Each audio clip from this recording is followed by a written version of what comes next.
I like you, Reverend. Hey, roll it.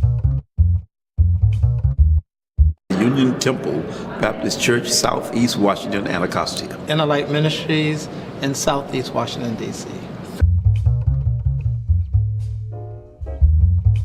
Well, we've been knowing each other for many years.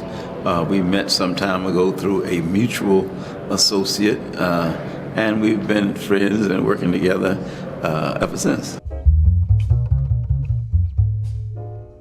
Well, I come from a long line of spiritual leaders all the way back to the continent of Africa, and so to speak, in my DNA, in my blood, and have as well had an intense commitment from a very early age to the liberation of my people as a community.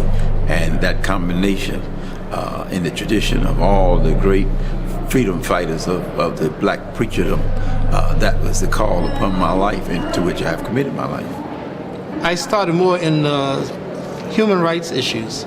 When Dr. King was killed, I was 15 at 12th and T at the YMCA. They stopped the class and told everybody to go home. We walked out helping women to get to the cars, and then it was jumping in front of buses, stopping buses. And when you understand how valuable your freedom is, it's the equal to making sure that somebody else's freedom is there.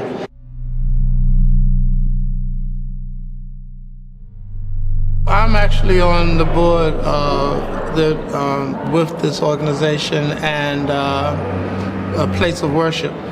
And we are organizing churches to come together along partnering with the government to fight this battle. That HIV in Washington, D.C. is one of the highest in the country. And we need to take every approach, and we cannot do it without the religious leaders in the community. So we are reaching out to get those who have been in it for a long time and those who are just starting to come together and find ways that we can work together to fight this epidemic.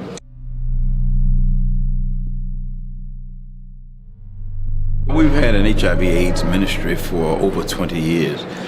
It started with what we call an HIV/AIDS hugging ministry, where we tried to reach out and embrace those who had this awesome disease. And then we, out of a Adinkra symbol, out of the Akan people of Africa, there's a word called Akoma Nkose, which means let's come together in some love and some patience and some caring for each other.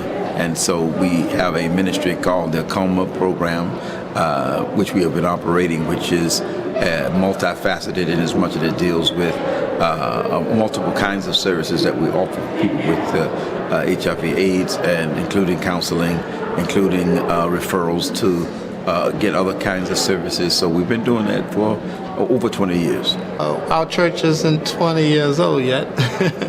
But I founded actually an organization here, Us Helping Us, People into Living, created that in 1985, and was doing training with people in HIV work.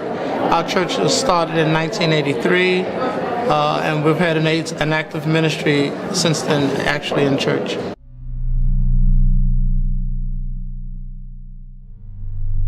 For me, as I mentioned in one of the sessions we had earlier, it's my commitment to humankind, period. I have a deep sense of trying to flesh out what the gospel speaks about in terms of helping the least and lost among us, those who are downtrodden.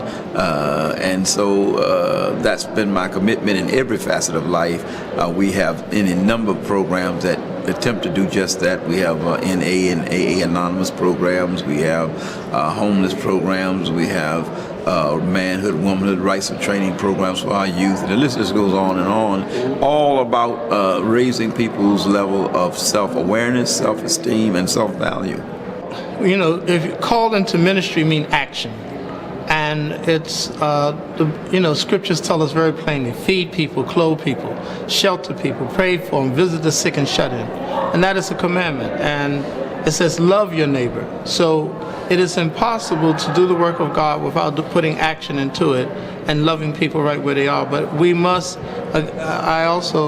liberate ourselves from all of our isms And when we can free each other and help people understand on their own feet with a self-value and self-confidence, then we have a healthy community.